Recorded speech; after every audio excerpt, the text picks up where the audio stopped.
Buenos días, en el día de hoy nos vamos a referir al climaterio y vamos a jerarquizar los puntos más importantes que consideramos que ustedes deben conocer como médicos generales para poder manejar este tipo de situaciones o patologías a las cuales se van a enfrentar en los próximos años. El ciclo vital de la mujer consta de diferentes etapas. 3 etapas de estabilidad hormonal: la niñez, la edad reproductiva y la posmenopausia, y 2 etapas en las cuales se presenta una inestabilidad hormonal, la adolescencia y la perimenopausia. La gran mayoría de los síntomas y signos que se presentan en este momento, en estos dos momentos, se deben a esa inestabilidad hormonal que explicaría los signos y síntomas como luego vamos a mencionar. La adolescencia comienza con una fecha puntual que es la menarca, en cambio la posmenopausia se centra el inicio en lo que se denomina la menopausia, que como después vamos a mencionar, es un diagnóstico retrospectivo luego de un año del cese definitivo de las menstruaciones. El climaterio es un periodo extenso que involucra la perimenopausia, la menopausia y la posmenopausia. ¿Sí? Esos dos últimos periodos centrados por la menopausia son los que englobarían en su totalidad el climaterio. Y este climaterio puede estar o no asociado a un conjunto de síntomas y signos, que a eso es lo que nosotros denominamos el síndrome climatérico. Es muy importante recordar la fisiología normal del eje hipotálamo hipófiso gonadal, recordando que es el hipotálamo el que va a enviar órdenes al lóbulo anterior de la hipófisis, y ese lóbulo anterior de la hipófisis, a través de dos hormonas, la hormona folículo estimulante y la hormona luteinizante, van a comandar al ovario para que éste produzca andrógenos, estrógenos y gestágenos. Y a través del feedback negativo, el ovario, con estas hormonas, va a regular la función del resto del eje del hipotálamo. Cuando se empiezan a alterar las hormonas, este eje comienza a fallar, y es que podemos detectar estas alteraciones mediante la dosificación de las hormonas en sangre de la mujer. Otro aspecto muy importante a recordar es el capital folicular, el capital de los folículos primordiales a nivel de los ovarios de una mujer. A nivel de la etapa fetal estamos hablando de un capital de aproximadamente 7 millones, que en la adolescencia y la edad reproductiva rondan alrededor de 400.000, y ese capital folicular va a ir descendiendo hasta prácticamente llegar a cero a nivel de la posmenopausia. En la edad reproductiva se produce entonces en forma habitual cada 28 días ciclos ovulatorios, en los cuales en la primera mitad de este ciclo ovárico hay un aumento de los estrógenos que estimulan al eje hipotálamo hipófisis gonadal para que se produzca ese pico de LH que estimula la ovulación en el día 14, por lo cual se produce la rotura del folículo, la producción de un cuerpo lúteo, y ese cuerpo lúteo será encargado de la producción de progesterona, que comandará por lo tanto el ciclo menstrual en forma regular en toda la edad reproductiva de la mujer.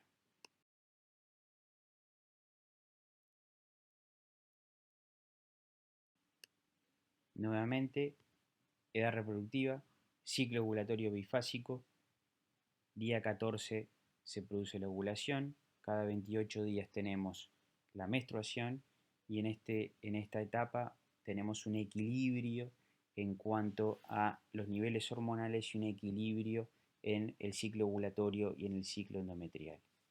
Cuando esto se pierde específicamente en el climaterio, es que comienzan a manifestarse el conjunto de síntomas y signos como vamos a analizar posteriormente. La edad promedio de la menopausia son entonces los 50-51 años. Previo tenemos la premenopausia, posterior a la menopausia la posmenopausia. Si comienza a manifestarse una menopausia antes de los 40 años, tenemos que hablar de lo que se denomina la falla ovárica prematura. Y si la menopausia aparece luego de los 55 años, tenemos que hablar del término de menopausia tardía. La perimenopausia, como mencionamos anteriormente, es el periodo que se produce previo a la posmenopausia, antes de que se produzca la menopausia, y se caracteriza por una inestabilidad hormonal. Y esa inestabilidad hormonal está dada por la aparición de ciclos anovulatorios. El evento endocrino más común entonces es la variabilidad de los ciclos menstruales en las pacientes. Existe variabilidad entre las pacientes y entre una misma paciente. Y esto se debe al progresivo declinar de la función ovárica. En ocasiones el ovario puede retomar inclusive la actividad normal en forma impredecible. La menopausia es el cese definitivo de las menstruaciones y el diagnóstico es muy importante que lo comprendan, es retrospectivo, luego de 12 meses del cese definitivo de las menstruaciones.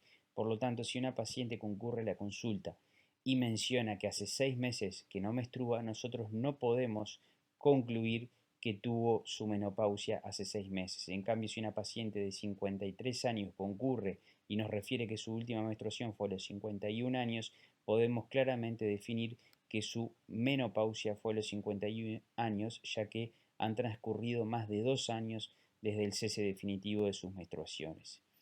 La edad media en nuestro país son los 51 años y, como mencionamos ya anteriormente, se debe a la depleción del pool de los folículos ováricos.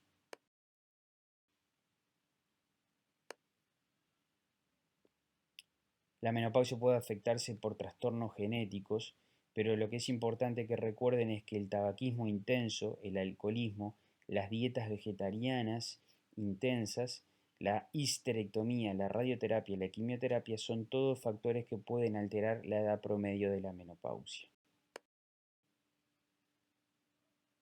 La menopausia puede ser natural o puede ser artificial, y la artificial secundaria a una cirugía, lo que se denomina la anexectomía o la oforectomía bilateral, o secundaria a tratamientos como la radioterapia o la quimioterapia.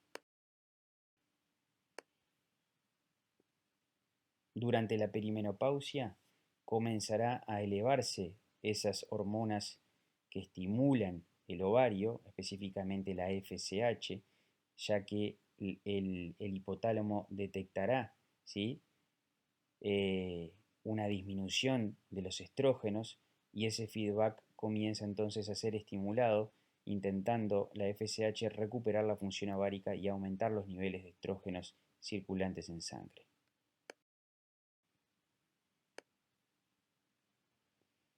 Sin embargo, una vez que se alcanza la menopausia, en forma definitiva, la FSH y la LH permanecerán elevadas en forma constante y los niveles de estrógenos caerán por debajo de sus rangos habituales y permaneciendo muy bajos por todo el transcurso de la posmenopausia. Las dosificaciones hormonales son muy poco útiles en el manejo de la práctica clínica diaria, son caras y no debemos solicitarla en forma rutinaria, sino que es el interrogatorio el elemento más importante para establecer el diagnóstico de que la paciente se encuentra en la posmenopausia y su menopausia ha sido diagnosticada en forma correcta.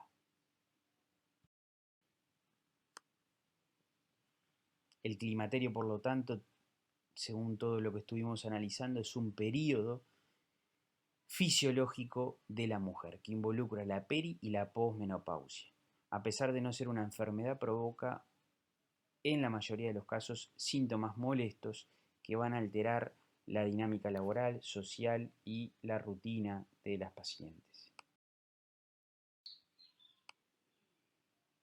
Como ya mencionamos, esto se debe a un permanente y progresivo declinar de la función ovárica y esto es secundario a la disminución del pool de folículos primordiales que va a ir aconteciendo a lo largo de la vida de la mujer.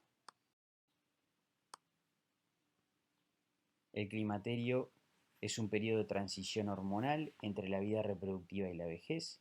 Se caracteriza por síntomas multisistémicos variables.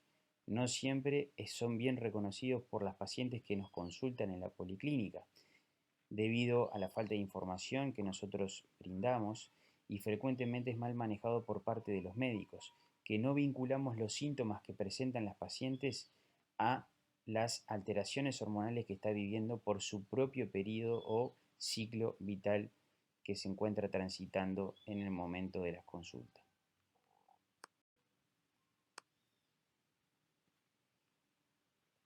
Durante esta transición o esta etapa que estamos mencionando, el climaterio, comienza a producirse acortamientos en la fase folicular inicialmente, por disminución del número de folículos y por aumento de la FSH. La paciente comienza inicialmente a tener ciclos más cortos. Posteriormente, estos ciclos anovulatorios van a determinar ese hiperestrogenismo relativo que puede repercutir entonces en los ciclos menstruales. Va a disminuir la progesterona debido a la ausencia de ciclos ovulatorios y se va a producir un aumento de la FSH y LH por ausencia del feedback negativo que mencionamos al inicio. En la posmenopausia, una vez que se produjo la menopausia definitiva, se produce la atrofia ovárica, como visualizamos en esta imagen laparoscópica, donde hay un agotamiento definitivo de los folículos primordiales, disminución de los niveles estrogénicos, amenorrea o ausencia de menstruación y elevación de las gonadotrofinas.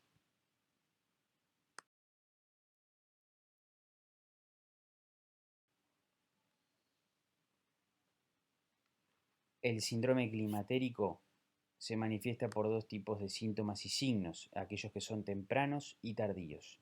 Los tempranos se producen en los primeros meses entonces del climaterio, donde los sofocos son los más frecuentes, trastornos del sueño, cambios del humor, el sangrado uterino normal, las palpitaciones, cefaleas, artralgias y mialgias, tensión mamaria, alteraciones en la sexualidad.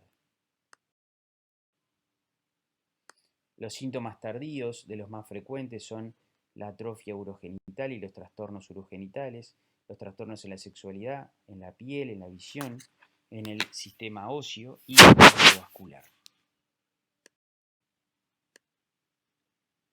Los sofocos son los síntomas más frecuentes que se presentan en este periodo, a tal punto que el 70% de las pacientes manifiestan en algún momento del climaterio sofocos. Son autolimitados, son más severos y prolongados en la menopausia quirúrgica, debido a que no existe un declinar progresivo, sino que es un declinar brusco de los niveles hormonales en sangre. Otros síntomas de los sofocos son la sudoración, la vasodilatación periférica, la taquicardia, la alteración en la calidad de vida, generando insomnio, irritabilidad, dificultad en la concentración. La fisiopatología aún no se encuentra del todo aclarada, pero se menciona como alteración del centro termorregulador a nivel del hipotálamo. Los síntomas urogenitales, tenemos que recordar que el aparato urogenital está repleto de receptores tanto para estrógenos como gestágenos, por lo tanto la disminución de estas hormonas va a determinar signos y síntomas, obviamente, a nivel del aparato urogenital, con sequedad vaginal, dispareunia, prurito, genitorragia, cambios en el pH que favorecen las infecciones genitales bajas y el cambio de la flora vaginal, el prolapso visceropélvico, ¿sí?, la incontinencia de orina, la poliaquiuria y la urgencia miccional. Como estuvimos mencionando anteriormente, el sangrado uterino normal se debe fundamentalmente a la consecuencia de la repercusión de las alteraciones hormonales a nivel del ciclo endometrial.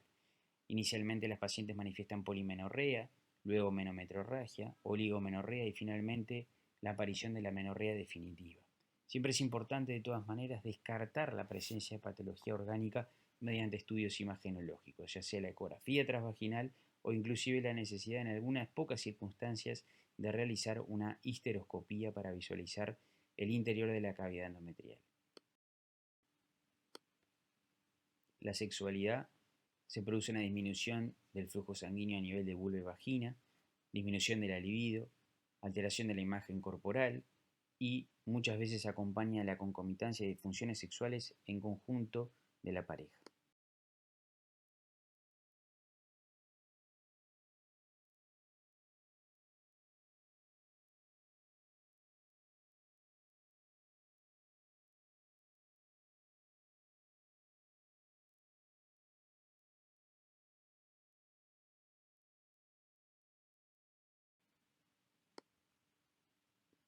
Un punto muy importante que debemos destacar es lo que sucede a nivel cardiovascular y del metabolismo. Se produce un aumento del colesterol, de las LDL, lipoproteína A, disminución del HDL, la función del endotelio es estrógeno dependiente, hay un aumento del riesgo para aterosclerosis, aumento de peso, redistribución de la grasa corporal, alteración de los factores de la coagulación y la resistencia a la insulina. Todos estos factores aumentan en forma importante el riesgo cardiovascular y metabólico en las pacientes durante el climaterio, inclusive igualándolo o superando el riesgo cardiovascular del hombre a la misma edad. Existe una regulación estrogénica del metabolismo de la glucosa a través de la supresión de los ácidos grasos libres circulantes, que puede disminuir la lipólisis tisular, y así se genera entonces una protección contra la resistencia a la insulina sistémica y la diabetes mellitus de tipo 2. Cuando se produce el declinar progresivo de los estrógenos a nivel de los circulantes sanguíneos, estos riesgos comienzan a aumentar, inclusive más aún en las pacientes que presentan una obesidad importante durante este periodo del ciclo vital de la mujer. La función osteoclástica también es estrógeno dependiente, aumenta el riesgo de osteoporosis por pérdida de masa ósea acelerada, por déficit de estrógenos, alteración de la estática de la columna, fracturas, dolor y discapacidad. El climaterio, por lo tanto, no es una enfermedad, sino una etapa más del ciclo vital de la mujer, donde existen síntomas y signos, pero también una influencia multifactorial y específicamente del entorno, que puede ser en más o en menos dependiendo de cada paciente. Abordar los cambios que se producen en este periodo es muy importante y permite mejorar la calidad de vida de las mujeres.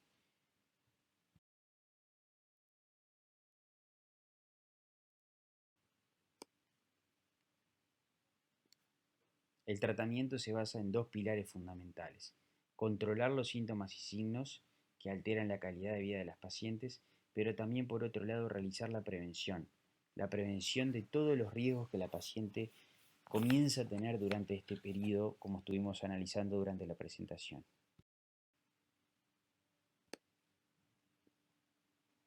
Debemos hacer recomendaciones frente al tabaquismo, prevención de las pacientes fumadoras, la obesidad, indicar ejercicio y control con nutricionistas para una dieta adecuada, ejercicio físico y prevención de la osteoporosis con el aporte eventualmente de vitamina D y calcio, tratamiento en los casos de aparición de depresión y control de la hipertensión arterial, así como su prevención. ¿Cuáles son las indicaciones de tratamiento farmacológico hormonal específicamente en la posmenopausia? Aquellos síntomas climatéricos severos, específicamente los sofocos que alteran la calidad de vida. Y estos tratamientos deben ser con la menor dosis posible durante el menor tiempo, ¿sí? Y es importante indicar el tratamiento en los momentos iniciales del climaterio.